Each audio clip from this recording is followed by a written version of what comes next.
I'm going to give you a little bit of a this is a follow-up on the presentation I did last year. There's some exciting things that has happened.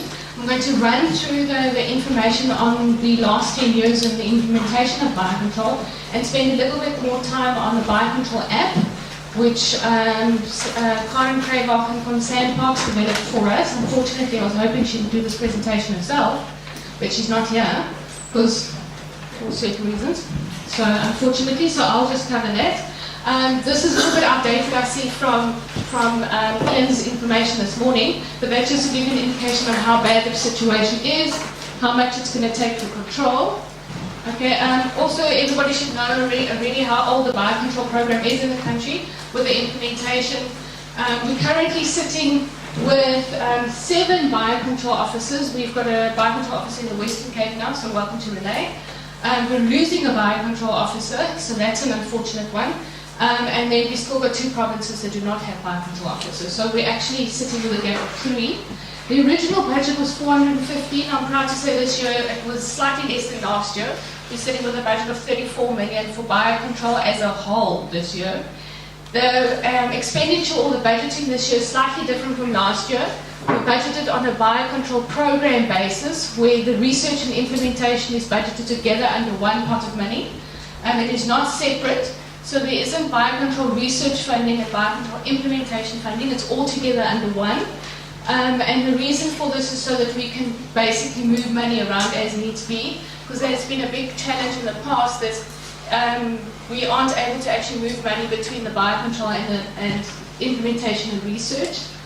And then the emphasis this year, this funding cycle, is actually on implementation, job creation, and to make the whole process function together as almost a one-stop shop.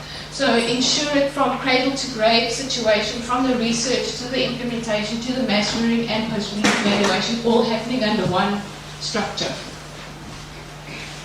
Okay, that's an indication of all the biocontrol releases done in 2012.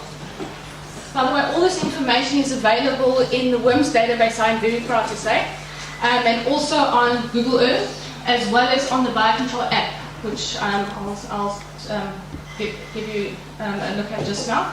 That is a breakdown of how the expenditures happened since '95 in the program.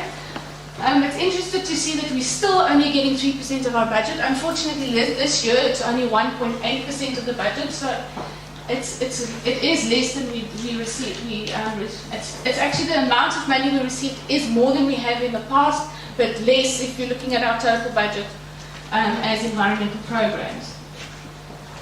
That's an indication of all the plants that are registered on the databases under biological control. Now, just to give you an indication of our biocontrol monitoring teams, or the PAM teams, presence absence monitoring teams. Currently, we have teams in 4 of the provinces, which is quite nice to say. Our target for this financial year is to have the teams going in all 9 of the provinces. So there are 5 provinces that need a bit of encouragement to appoint their teams. The information coming back from the teams is actually very, very useful for us to be able to get an indication of where we are receiving, where the insects are establishing, and also getting indications of where the gaps are in the establishment, to see where the insects aren't establishing, and to then try and get some clever people to give us an indication of why they're not establishing in the areas they aren't. But sometimes it's not that easy, because as soon as we think we know what's going on, then our plants disappear. Like when the rains come and flood downstream. Or we sit with a situation like we're sitting with Botswana at the moment on the Limpopo River, where we actually just send everything across the border into another country. Then we sit with issues with SADC and NAPED agreements and all sorts of other things. Okay, then we have other indications where we didn't do releases and insects will attack another species. An indication of this is the Cactoblacis cactorum that we found a couple of years back on Cylindripo fulgida variants mammillato, the boxing glove cactus. But Hildegard has been doing a lot of work, and the EDRR teams in the Northern Cape have been doing a lot of work on the boxing glove cactus, and the cochineal is also fairly effective on the boxing glove cactus as well.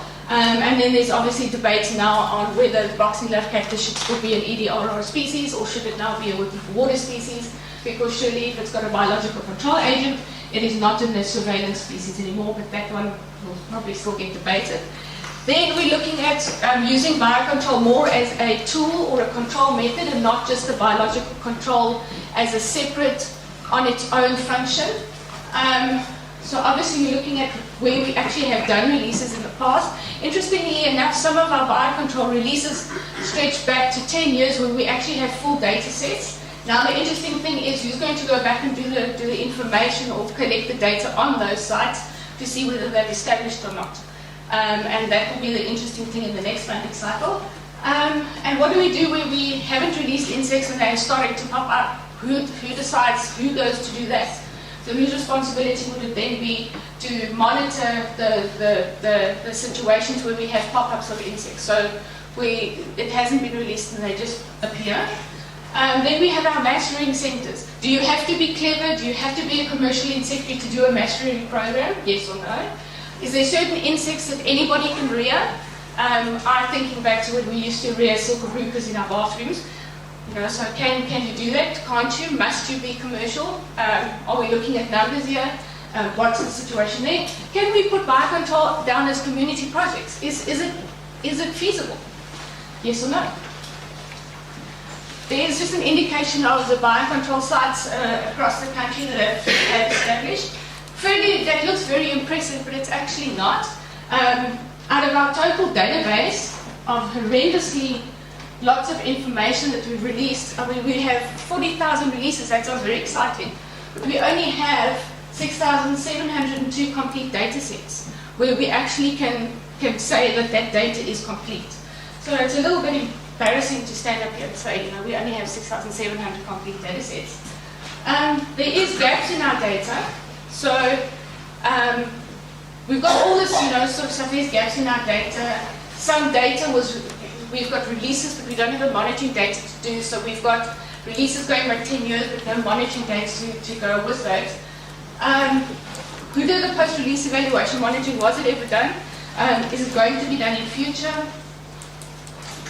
Do some agents prefer certain regions and not other regions? Do some prefer colder climates? Some prefer warmer climates? Do we even know this? Do we have almost like a guide to release certain insects in certain climates and others in other climates? No. What about where insects were released over an extended period of time but they're not found in those areas? Do we know the reasons why? No. That's an example of how the databases come in, and everybody likes their own templates and their own formats. So it's very difficult to put a national database or national information together when everybody does their own database. So everybody's templates come in different ways, and there's some poor sad person in the national office has to actually sit and try and collate all the information coming through from the implementing agents, the partners, the regions, all into the same database. It actually took 6 months just to get the old information into one format. So what now? So now we've got all this information from the past, putting it into WIMS. That's wonderful. So we get all these nice little dots, and if you want to generate a contract, up pops a site, up pops a little button that says, here's a biocontrol site. Very nice. But what now? What do we do with it now? Do we even... And so, what about the gaps in our data? So what we've now decided, well, we haven't decided, we're actually implementing it. It's a decision, excuse me, it's a decision that has been made that we have employed teams to do basically all the stuff we haven't done in the past. So all the monitoring to see where the agents are, where they've moved to, where they actually even are at the sites where we have released. That's what our teams are currently doing. So that's where the job creation comes into it. And then all those forms everybody needs to submit, all the release forms and the site selection forms and monitoring forms and everything, that has changed slightly. So everybody needs to use the same template. I say this every year. Everybody needs to use the same template, and then when the templates come back, everybody's got their own templates. We've put together, Karen actually developed the app through the Cyber Tracker program using all our forms. So all you now need is you need a smartphone, He's not a BlackBerry, unfortunately it doesn't work on a BlackBerry, but any Android phone or a Jeep or a mobile enabled device, and it will run for you a cyber tracker program using all the forms that you have that you're supposed to be filling in now. So it's going to take the buyer control process and make it paperless. I have Sandparks only at this stage submitting all their buyer control information to me on a monthly basis, just in a cyber tracker database. So there's no paperwork, just their little cyber tracker database that I import into mine, which I then import into WIMS. Sorted. Take me 2 minutes. And then what do we do with all the new stuff coming onto the market, like our wonderful friends in Krakenet? What about all the new candidates? So what are the questions that we need answering? We've got all these gaps in our data, we complain that we don't have the information, and what do we do? So, so we say, okay, we now know where all the intakes are, we know where we've released them, we know where all the gaps are. So what do we do with the information? Can we take this data and predict where intakes would prefer certain environments? So we know, well, Million Terrace doesn't like KZN, for instance, so don't release it in KZN, or a certain insect prefers cooler climates, so don't release it in the hotter climates. Can we do that? Because at the moment, there's nothing that I could give to someone to say, if you want to release this insect, release it here, don't release it there, make sure you do it in these seasons, not those seasons, etc. Can we use the biocontrol insects to predict spread of invasive species? Can we do that? At the moment, we're all saying this is this wonderful flower bud galling weevil for black wattle. It's lovely, it's beautiful insect. Can we use that to predict the spread? Yes, no, who knows? Can we use the teams with their monitoring and the data they give us, can they then almost give us a prediction of where the insect's going to go? So does the insect have a trend where it's as it moves, or does it just move? Or is that something that we're not really interested in? And then a national database. If we've got a national database, is that nice, or am I just wasting my time sitting and cutting and pasting everybody's information into one database? Is it going to be worthwhile, or is it just a waste of my time? And then the biocontrol app that we have, is it useful? I say yes. I'm going to show you how it works just now. But is anybody going to use it, or is it, again, are we just wasting our time? And then how does the systems talk to each other? The biocontrol app was done in such a way that anybody can use it, and the information can be downloaded into the WIMS system or any database through the Microsoft Access database system. And it can get, for me, what's exciting is it gets imported into WIMS. So I'm going to sit for this because I need to go through the program. Okay, this is what it looks like. And if anybody, well, that doesn't help.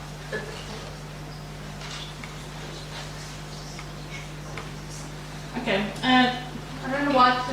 What you'll see when you open up the program is that little T-Lima sitting with that Octotoma over there. There's the photo, and it will say biocontrol.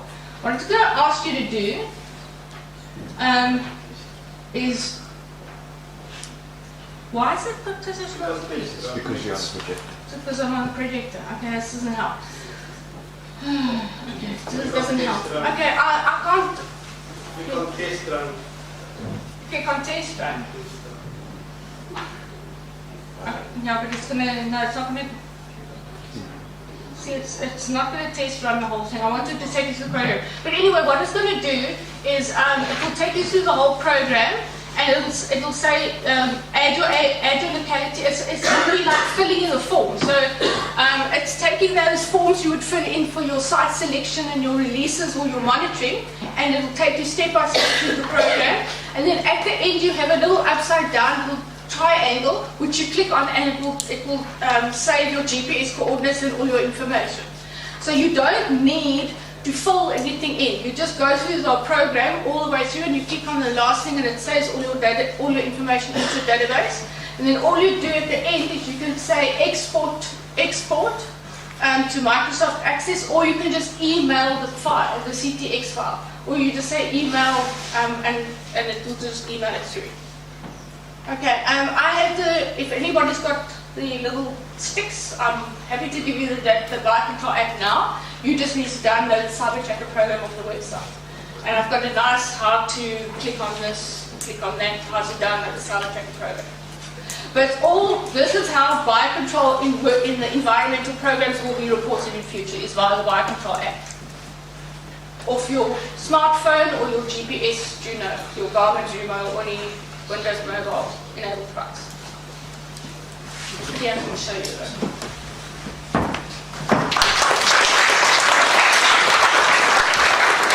Debbie, we've had lunchtime, so Debbie's asked you a lot of questions, and maybe do you want some answers? Are there questions for Debbie?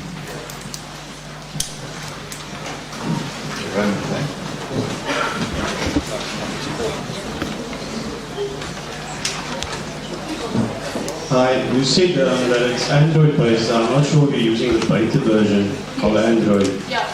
Because I wasn't aware of the stability of the beta version yet. So have you tested it in the field using the Android version? It's actually on my phone. I can show you. Very Okay, cool.